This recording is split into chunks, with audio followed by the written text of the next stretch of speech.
Hello, and welcome to the Accessibility Showcase. This is a showcase that is all about, you guessed it, accessibility. Mainly in like indie games and stuff like that, but it highlights games that already exist that are highlights in accessibility technology.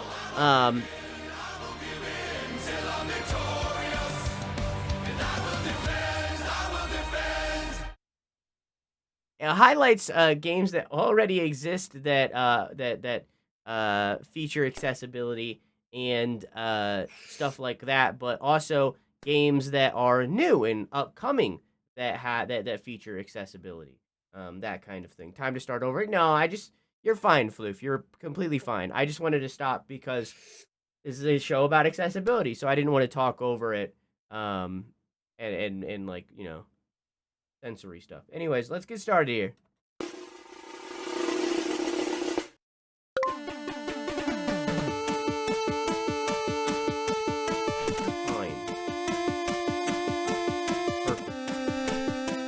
Hello, and welcome to this year's Accessibility Summer Showcase 2024. I'm your host, Laura. I'm a white woman with bright blue hair, shaved on one side, wearing a plain black dress.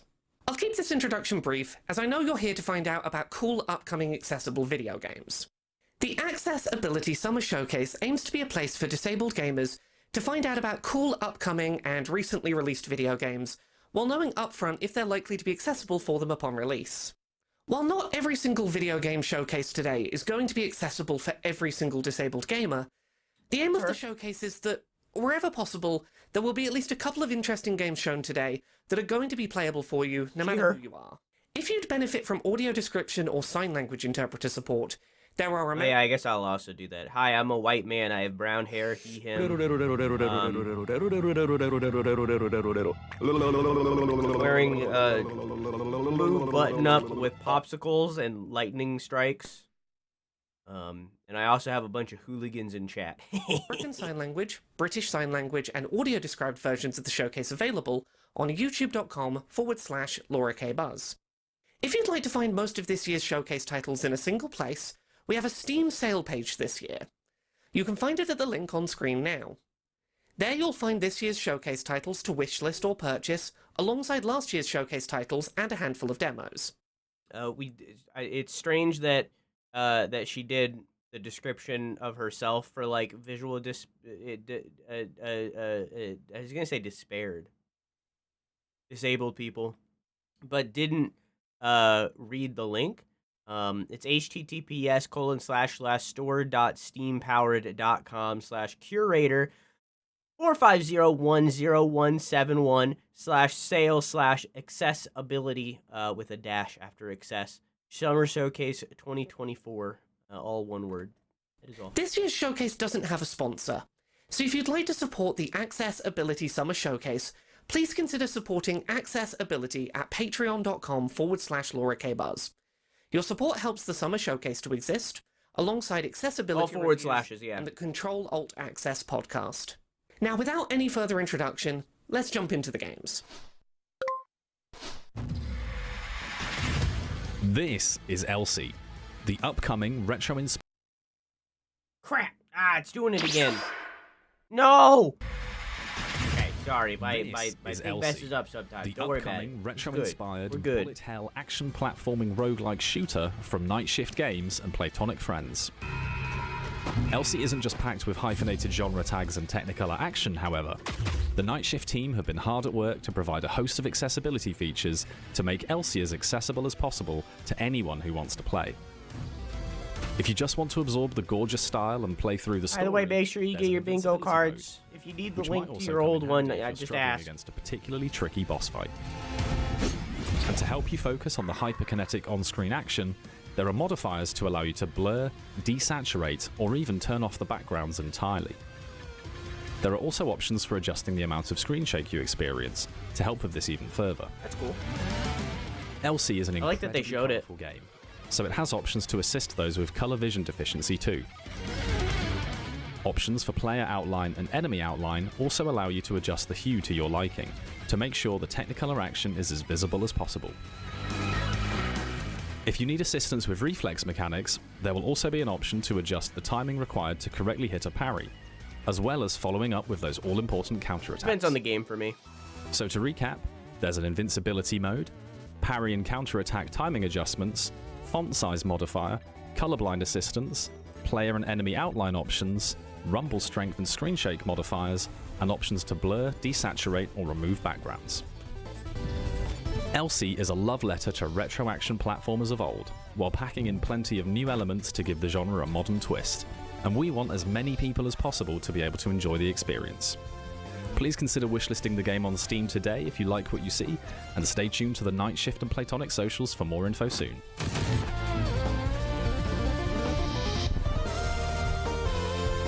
I'm covering the title. Oh! Hi everyone, One moment, please.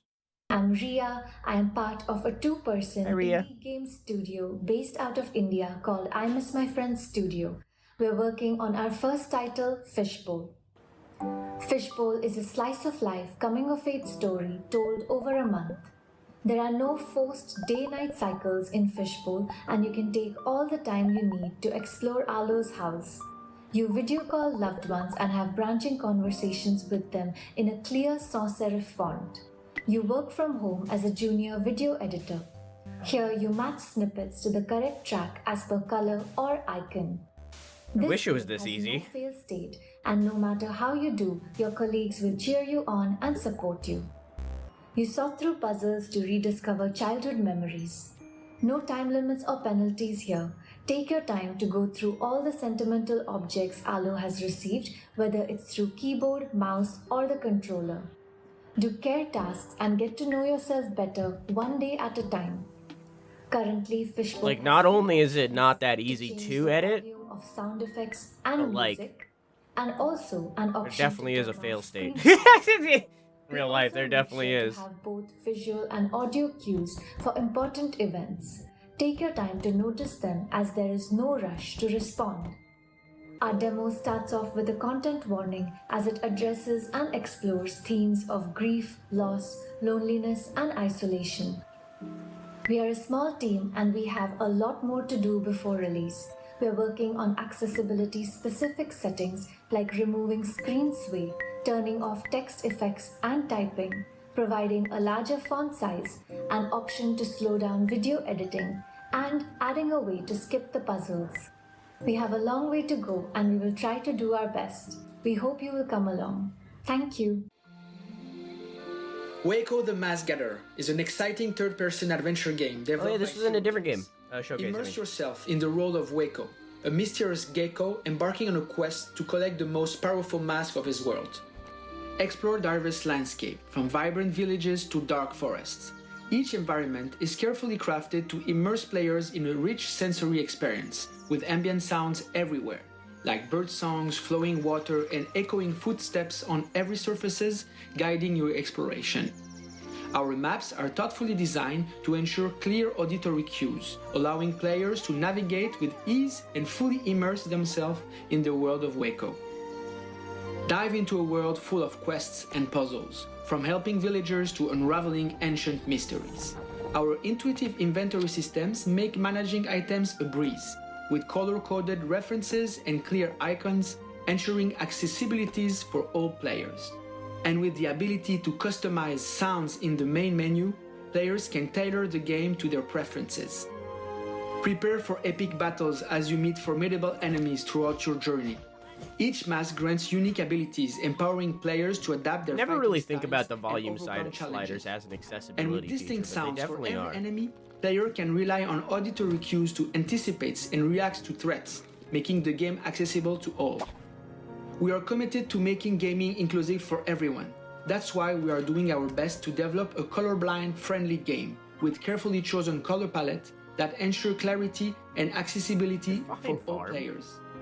We invite you to embark on a memorable adventure where exploration, puzzles, and epic battles await. Join us and uncover the secrets of the whimsical world of Waco the Mask Gatherer.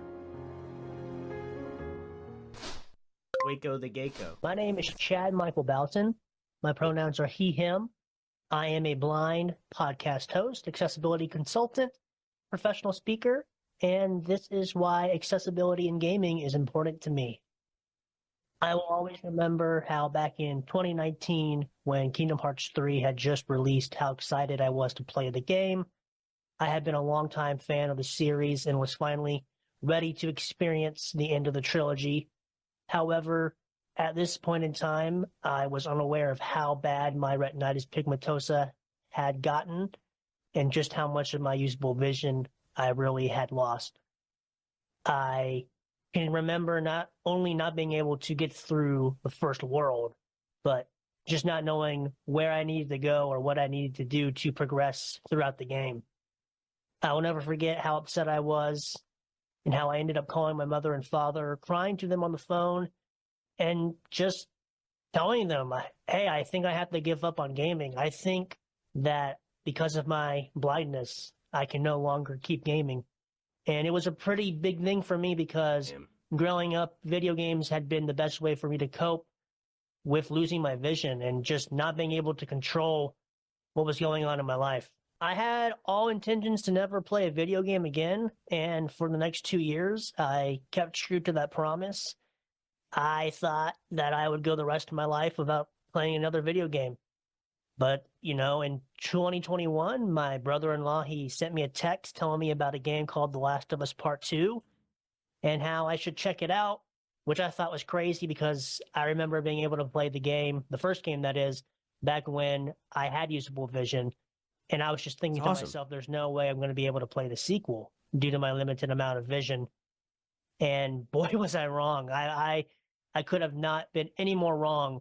And it was a welcome surprise for myself to boot up the game and realize that my vision wasn't the problem. It was that up until this point, games really just weren't being made to accommodate gamers like myself and so many others. If it wasn't for the work that Brandon Cole and Naughty Dog did on The Last of Us Part 2, I don't think I would ever have gotten back into gaming. And I can only imagine where my life would be right now if I didn't get back into gaming. I owe accessibility in gaming so much. That's super cool. Hello, my name is Stefan Gagne, my pronouns are he, him, and I'm a physically disabled gamer. I run Fiction Factory Games, and we make character-driven narrative games such as Arcade Spirits The New Challengers, Penny Larceny Gig Economy Supervillain, and our upcoming title, The Shadow Over Cyberspace. Today, I'd like to demonstrate some of the accessibility technology that we've built into our games. I'll use our latest game, Penny Larceny, to demonstrate. In this comic book romantic comedy, you play as a criminal underling named Penny, working for various supervillains to help put food on the table. All of our games feature a self-voicing mode. Just tap the V key at any time to activate. Self-voicing enabled. In this mode, extra narration is used to describe imagery, and user interfaces are streamlined. Let's demonstrate with this scene where Penny, the woman in the black and white striped shirt and mask, is going out on a date with Farsight, the superheroine in the colorful but practical costume. Farsight, I'm so glad we're finally able to talk outside of our day jobs. It's nice to get away from all that mask and cape stuff. Penny, voice is beautiful. Absolutely. What's a good first date question? The beeping sound lets players know that it's time to make a choice. Alright, let's see, what do we pick here? What are her hobbies? Sewing, stamp collecting, virtual pet raising? Would she rather fight one horse-sized duck, or 100 duck-sized horses? Penny, I'd like to ask you an important question, one scholars and philosophers have wrestled with for generations. Penny. So when they were talking about this initially, what I thought it was going to be was... Which do you fight? Farsight.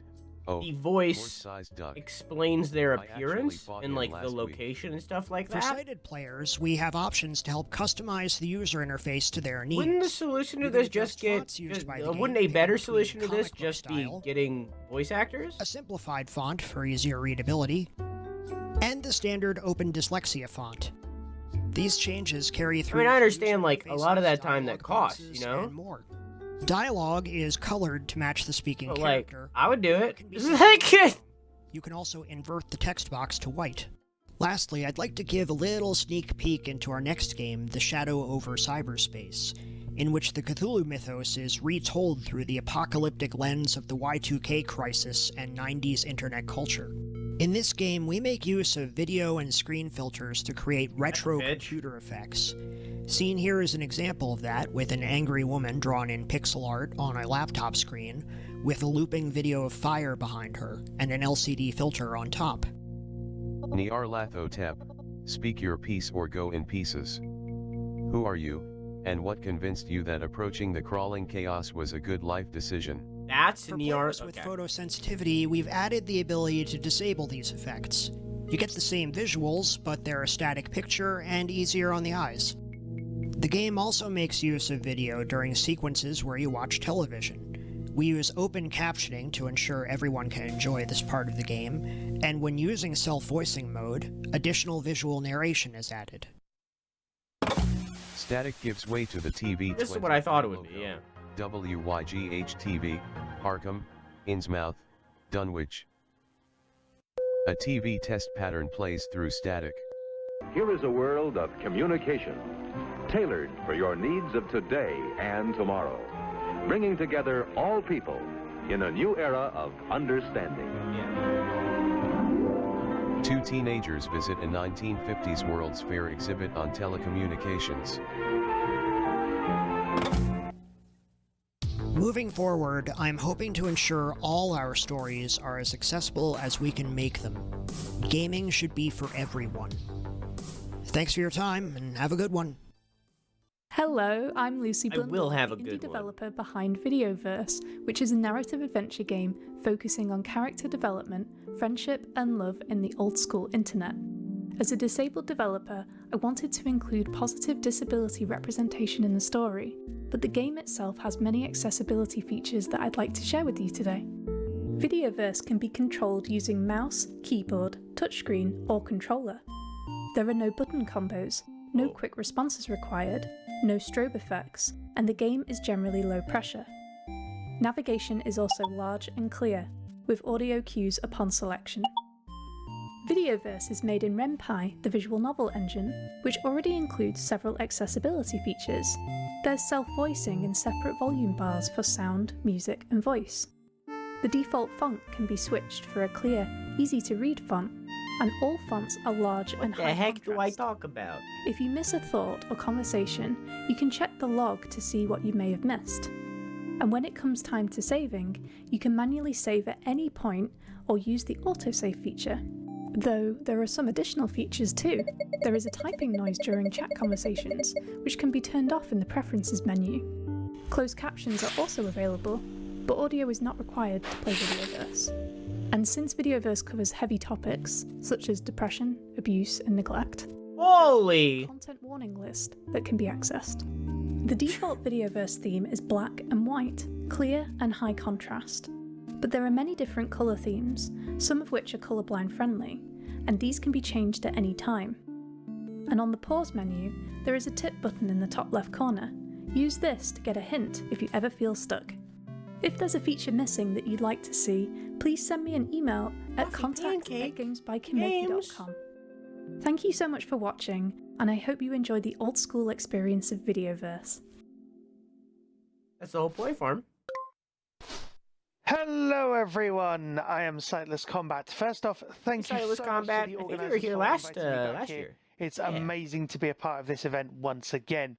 Just by way of a self-description, I'm wearing I an remember RNIB ogling their Design room. for Every Gamer shirt and a cap with my logo on it, which is two swords crossed over an eye, as well as over-ear headphones. And in the background behind me, you can see numerous items of gaming memorabilia, including what has lovingly been termed as a pop waffle, a display holding various pop vinyl figures from various franchises that I've accumulated, as well as a gold lancer from Gears of War 4, the replica of that iconic weapon. So, for those who don't know me, I am an award-winning, multi-credited accessibility consultant and content creator from the UK, as well as being the Accessible Gaming Officer for RNIB, that is Royal National Institute of Blind People, the UK-based sight loss charity. And crucially, I am a gamer without sight, having never had any sight whatsoever. Now, I'm here to talk about, once again, a genre that some might question how you would even make accessible for anyone with no vision to work with, and one that, from what I've heard, a fair number of people are interested in: city builders. Enter Cellular City, a puzzle game about building, well, tiny cities. When I first heard about this game, it sounded really intriguing to me, not just because of the wonderfully alliterative name, and the developer is keen to make this as accessible as possible. So I would highly recommend giving this a look if you're even remotely interested in something new and, in my case, relatively unfamiliar. But I'm not going to try and spoil any of this, because here is a little trailer to show you just what this game is all about, as well as, of course, its accessibility features.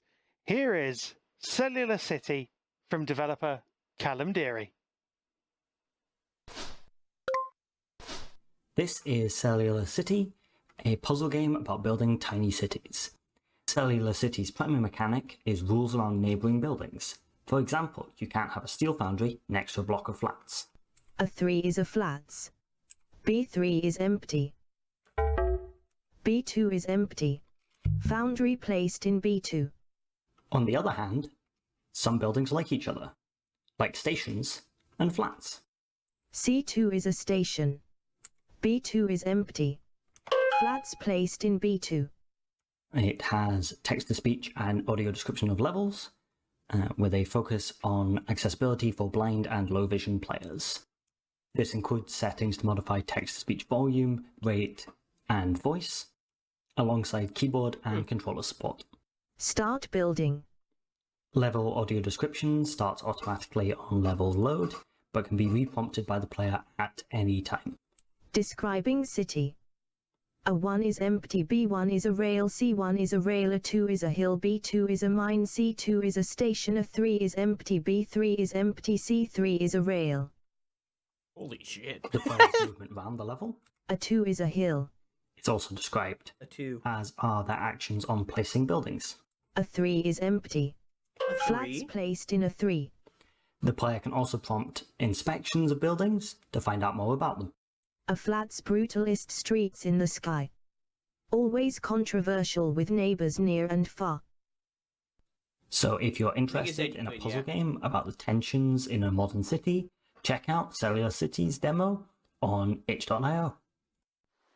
Hi, I'm the developer of Upheaval, a text-based open-world roguelike adventure where you can explore the wilderness, search for magic treasures, and shift the balance of power for 30 in-game days before a powerful magician brings big changes to the world around you.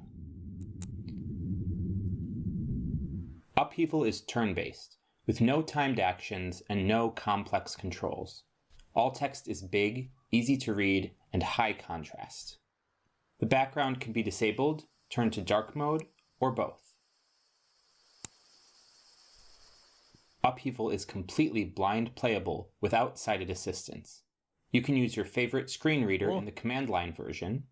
Abandoned tower, armory, 26 days left, early night, 5/6. The muffled sound of a nightbird can be heard outside. 1. Go up the stairs. No time. Into a text 2. event. Go Well, I down guess the it already stairs. was. No time. 3. Interesting. Open the chest. No time. 4. Search this area. 1 time. Random. Time searched. 0. 5. Make camp. 2 time. Or the customizable text-to-speech in the graphical version. You're in abandoned tower, top floor. You're on the top floor of the tower. Stairs lead down to the floor below. Stone windows look out in all directions over the prairies. It's cold up here. The stone walls are sturdy around you. Press tab to highlight an option. Go down the stairs. No time. Look out over the prairies. 1 time. Search this area. 1 time. Success is random. Make camp. 2 time. This is the last option. Volume levels can be adjusted separately for music, sound effects, ambient sound, and text-to-speech. Keyboard and controller inputs are both supported, and control remapping will be added before release.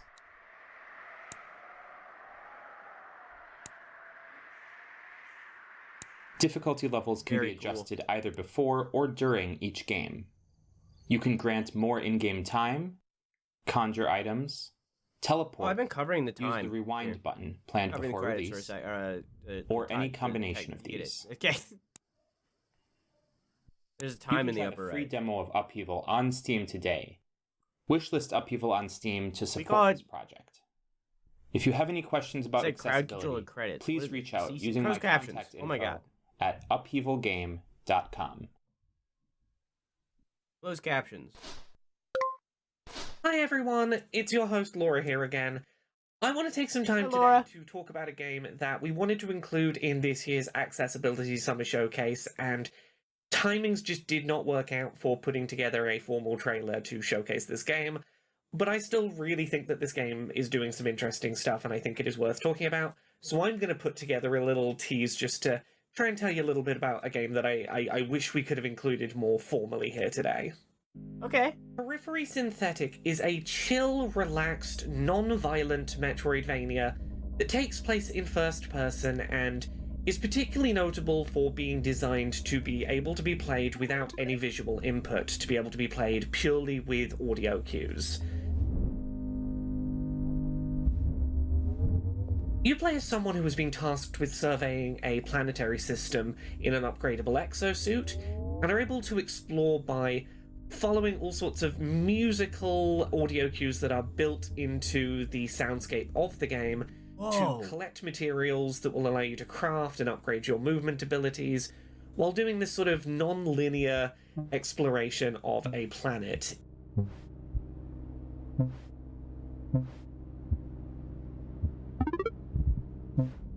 It is a really unique game, trying some very interesting stuff in terms of how it presents its exploration cues. There is a demo available to play on itch.io if you search for Periphery Synthetic EP. The full game will be coming to Steam in summer of 2024. You can find a link to it on the Steam sale page this year that we have for all of the games included in the Accessibility Summer Showcase. That's really cool. The developer of this game was real frustrated to not be able to have a trailer ready in time for our submission deadline, and I really wanted to still be able to include them, so I've put this together, and hopefully this gives you a sense of this really interesting game that I think is worth checking out. That's really cool. Trash Goblin is a wholesome and cozy shopkeeping game where you uncover and clean trinkets other people have thrown away. I've seen this game before. Then upcycle them to sell to an endless parade of colourful and quirky customers. At a different showcase. You can then spend your savings to upgrade your shop, buy new and better tools to unlock more activities, and even expand your business to exciting new districts across town. Chasm? Trash Goblin has always been intentionally designed to be enjoyed by as many people as possible. There are no fail states or time pressures, no skill gates to content, and no fast action. It's played in first person with a limited set of views, and no need to rush anywhere. This gentle pace is at the core of what it means to be a true goblin. We're doing everything we can to help players of all kinds enjoy the tactile, scrunchy, and satisfying mechanics we've built. That effort starts with us listening to our community. You asked us to add an option to allow players to sponge trinkets clean without holding a button down, so we did. And you asked for optional auto-chisel features for the chipping gameplay, so we implemented them. Thanks so much to our community for helping us make the game more accessible for everyone. Goblin. The last one was Periphery There are a range of ongoing Synthetic. work we've undertaken to ensure you're able to enjoy Trash Goblin to the fullest. The mouse is used for every interaction, with optional keyboard shortcuts for navigation, and we're implementing controller support too. Tutorials use button glyphs for clarity.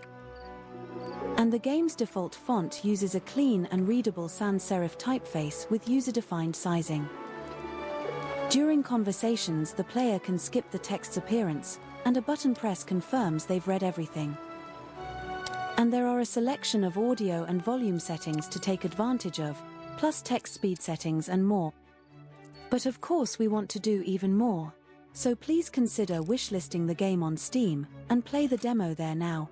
Then come and talk to us in our Discord, and suggest even more improvements we can make. Trash Goblin. What kind of goblin do you want to be? What type of goblin do you want to be? My name is Revia, and I'm a disabled and chronically ill content creator from Norway, and also a co-host of the podcast Control Alt Access together with Laura. I'm a white woman in my 30s with dark red hair, wearing a yellow flowy shirt, sitting in my game room. Last year, Whitethorn Games brought us Botany Manor, a game where you play as Arabella, retired botanist living in the 19th century England. In this game, you're working toward finishing a botanical research book, Forgotten Flora, by growing fascinating plants, looking for mysterious clues, and solving cozy puzzles. But not only is this game a wonderful little adventure, it's also accessible for me. From the focus on cognitive accessibility through good information in the options, a well-made journal system, and a bunch of ways to reduce motion sickness, all the way to more motor accessibility with toggle to run and zoom.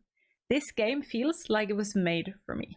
So this is why I'm so happy to see that Whitethorn Games are back this year, and I can't wait to see what they have to show us all. Are you ready to jump into action as a cute slime? Slime Heroes has you covered.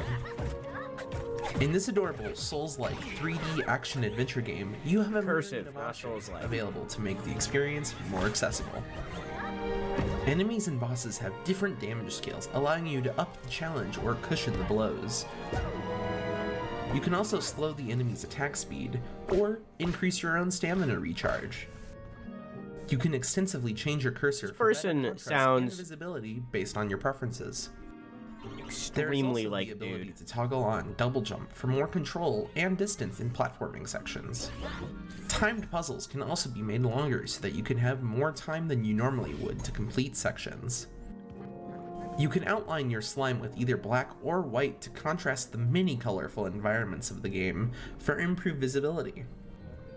Enable visible hitboxes to allow you to see the exact movement of an attack or enemy, enabling you to be sure all of your attacks land as you eliminate even the most challenging corrupted enemies.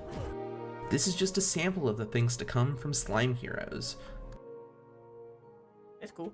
In Magical Delicacy, you play as Flora, a young another one who's just moved to the harbor town of Grot to grow her magical abilities. In the game, you make new friends, discover new places, find the secrets, cook all sorts of delightful foods, and get entangled in an enchanting story. To help Flora traverse the city, there's an easy platforming option that disables disappearing platforms that would otherwise require precise timing or quick movements during puzzle or platforming areas. To improve visibility, there are also several high contrast options. You can highlight Flora's outline so she'll always stand out against her background. Additionally, you can darken the background so that the contrast can be even more visible. Beyond that, when having conversations with the mini characters of Magical Delicacy, there are even more accessibility options. You can disable any moving dialogue effects, autoplay dialogue, and you can change the game's text to a more legible font. Finally, we've worked to make the control scheme more accessible, allowing you to rebind controls on the keyboard, mouse, or gamepad, and you can play the game without any button holds. We hope you take the time to come and visit the beautiful city of Grot with us in Magical Delicacy later this year. Hi, I'm Zoe Reyes, the Usability and Accessibility Specialist at Whitethorn Games. I'm a woman with blue hair just past shoulder length, in a light pink t-shirt, and wearing glasses. Making your games more accessible is a great goal to have, but sometimes it can feel daunting as an indie dev. To help you get started, I've got a starter kit of some features you can include to help you reach your goals. One of the easiest ways to get started is to take a look at developer tools or options. A lot of times they can be great accessibility options. Commands that reset the player, or give the player increased health or stamina, or more time to defeat a puzzle are all great ways to accommodate players who have reduced reaction time. By looking at the way you use your tools to test the game yourself, you can come up with surprising ways to help your players. Keep contrast in mind. This may sound rather simple, but checking how contrastive the player's view is may make the difference in making the game playable for someone with low vision or colorblindness. Double check your inputs. Things like repetitive inputs and button holds can be limiting for the player. Offering alternatives such as eliminating the need for quick button presses or the ability to toggle a sustained button press is always a great idea, and if you can, try including input. If you do the first one though, you're probably gonna end up being called make your game more inclusive, especially if your game has a lot of spoken dialogue. A lot of times you already have a script ready to go too. You can even go a step further and add subtitles for non-dialogue sounds in your game, such as environmental sounds or sounds that guide hearing players to act. Sometimes game objectives can be unclear. Instances where things are conveyed by color only or sound alone are often very inaccessible. Try conveying information in multiple ways if you can. I hope those tips help you get started. Keep in mind, this is not an exhaustive list, but the good news is that there are loads of resources online from this amazing community. I recommend checking out the Games Accessibility Guidelines website, the Xbox Accessibility Guidelines, and the IGDA Games Accessibility SIG YouTube. Talking with other developers who are working on features to make their games more accessible is also one of the greatest resources we have. Our greatest strength is sharing the knowledge we gain with each other, because together we can make video games an even more inclusive space for everyone. Thank you. Hi everyone, my name is Milan Patel, also known as Patel Sir. I am an accessibility consultant and content creator, and I live with a disease called Duchenne muscular dystrophy. And I have been gaming pretty much my whole life, and that started getting difficult about 10 years ago. And this was at a time before accessibility was more widely implemented, so I kind of felt like I wasn't going to be able to game again anymore, or any longer in the future as well. But now, since accessibility is more widely implemented, and there are many more tools that you could use now, I am now able to play more games than I was before my physical difficulty started. So accessibility is something that's quite important to me, and it's really great to see that it's being more widely implemented and more people are starting to learn about it. Hey everyone, I'm Kevin from Manavoid Entertainment, and today we're going to talk about some of the accessibility features in Rainbow Billy: The Curse of the Leviathan. Let's jump right into it. We've been asked how we made the game accessible for people with color blindness. Luckily, our technical director Alexis is actually colorblind himself, so in a game about recoloring the world of imagination, it was important to get this one right. That's why you'll always see symbols associated with colors. The 12 colors used to represent different emotions have all been given a symbol which is always present throughout the game. That's cool. Items that you can interact with in the game are always animated and highlighted with color too. We used forced perspectives, which makes it easier to play with a single joystick. The camera also rotates automatically to help with puzzles and secrets. There's a lot to explore in Rainbow Billy, and we didn't want anyone to feel lost. That's why, whenever you board Friendship, the camera will always point to your current objective seamlessly. You can also find your current objective on your compass and map that you can access at any time. There is no time limit or fail state in Rainbow Billy. This is a conscious decision to avoid the pressure of being put on the spot or failing tasks because you didn't react in time, so you can try again as many times as you want. It was important to us that the level of difficulty in confrontations wouldn't affect the experience, so we added a difficulty slider.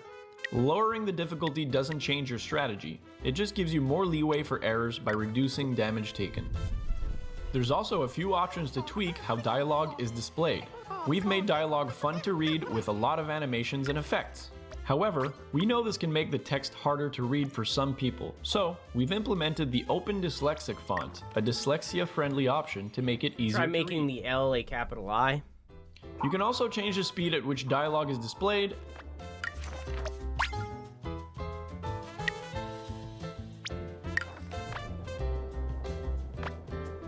and also change the character voices if you prefer more retro sounds, or not at all.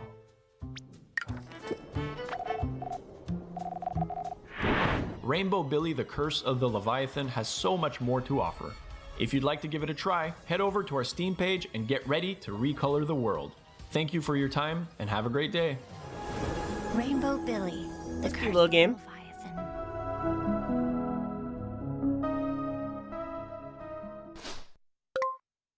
Hi everyone, quick update here from Laura. The folks behind Rainbow Billy: The Curse of the Leviathan have actually given us some Steam codes for the game to give away during today's Accessibility Summer Showcase. If you would like to be entered into a random draw to win one of 5 copies of Rainbow Billy: The Curse of the Leviathan, you can head over to @WeAreManavoid on Twitter and find the competition tweet. 5 people will win Steam codes for the game by responding to the tweet up on Manavoid's Twitter. You can enter between now and Sunday, June 9th at 11:59 p.m. Eastern Daylight Time. So you have 2 days to respond to their tweet to get put in for a random still enter right now. Win a copy of Rainbow Billy, The Curse of the Leviathan. Enjoy. Fingers crossed that you win. Let's get back to more games. Welcome to Spaceboat, a narrative adventure filled with colorful worlds and wacky characters. Play as Inspector Domino, an undercover space cat detective, and track down an... Oh, hey, it's this game again! Hi, my name is Luis Alonso, and I'm the game developer for Spaceboat. Since Spaceboat is a narrative adventure that is meant to be enjoyed by all, it was important to give it as many accessibility options as possible. What most people don't know is that I'm also a triple amputee, and one of the few disabled solo game devs that are out there, so I take accessibility seriously. Last year, we mentioned the work that was done to have a high contrast art direction for people with colorblindness, as well as having text for everything that was spoken or heard for people with hearing impairments. This year, we added a number of additional features. Spaceboat now has an options menu accessible at all times from within seconds of starting the game. We recently added single stick controls to reduce the need for multiple inputs. Although other buttons might be needed, this makes the majority of the game playable with one hand. Similarly, we added an auto run feature, which reduces the number of buttons that need to be pressed. Additionally, we added input sensitivity controls so that all players can fine-tune the game to their liking. Although we mentioned that we put a lot of work into providing a high contrast art direction, we felt it was a good idea to include colorblind shader modes. We know it's not a well-loved feature, but if it helps someone in the slightest, it's there. On Steam, we also added the ability to switch controls on demand. This means that if you're playing with a mouse and keyboard, don't like the colorblind settings? To an Xbox controller at any time. As a thing that people don't like? I know it's handy to have as many inputs available to adjust to gameplay changes. Please note that these features are currently in our demo, which can be found on Xbox, PlayStation, and Steam. If you think that Spaceboat could benefit from further improvement, please contact us at contact@recombobulator.ca. Thank you from everyone at Recombobulator Games. We at Paint Bucket Games believe that everyone should have the opportunity to enjoy the games we create, regardless of ability.